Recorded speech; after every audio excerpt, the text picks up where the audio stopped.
خوب اچھی طرح سمجھ لو, جب کوئی کاروبار کے لیے پیسہ مانگے نا اور آپ دو تو سمجھ لو اب شرعی لحاظ سے بھی واپس نہیں لے سکتے. مفتی کے پاس کیس آئے گا, مفتی اس کو فیور دے گا, آپ کو فیور نہیں دے گا, کیونکہ جب کاروبار میں پیسہ ڈوبا تو جس کا پیسہ تھا اسی کا ڈوبا ہے, آپ کا تو پیسہ ہی نہیں تھا تو ڈوبا کہاں سے.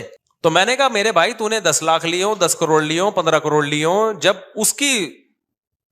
جب کاروبار میں نقصان ہو گیا تو نقصان تو انویسٹر کا ہے. اب آپ کہہ سکتے ہیں اسلام نے انویسٹر پہ بڑا ظلم کیا, یہ تو کہہ سکتے ہیں نا بھائی. بات یہ ہے کہ جس کے پاس پہلے ہی پیسہ نہیں تھا اس کو پیسہ کا پابند بنا دینا یہ زیادہ بڑا ظلم نہیں ہے کیا؟ کیونکہ کاروبار میں کبھی پروفٹ ہوتا ہے کبھی لاس ہوتا ہے.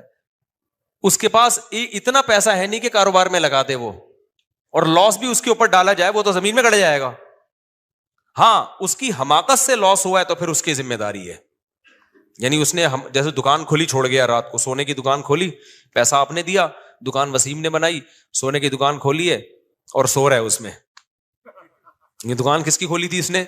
سونے کی. گولڈ کی دکان کھولی اور سو رہا ہے, چور سارا گولڈ لے کے چلے گئے. اب اس کو بھرنا پڑے گا کیونکہ یہ نقصان کس سے ہوا ہے؟ اس کی حماقت سے جو نقصان ہوگا اس کا تو وہ ہوگا جو قدرتی طور پہ کاروبار میں اب ہوتا ہے, کاروبار میں کسٹمر ہی نہیں آ رہے تو وہ ٹوٹلی نقصان کس کا ہے؟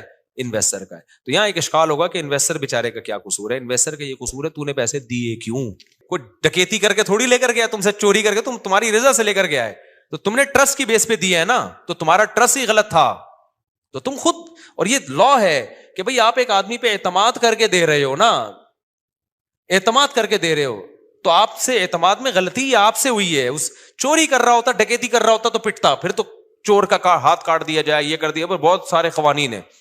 آپ نے اپنی خوشی سے جب پکڑا دیا نا تو بھائی ٹرسٹ ہی پہ چلے گا. اب یہ اب وہ اگر منہ سے کہہ رہا ہے کہ میرے پاس نہیں ہے تو ٹرسٹ کرو کہ واقعی نہیں ہے.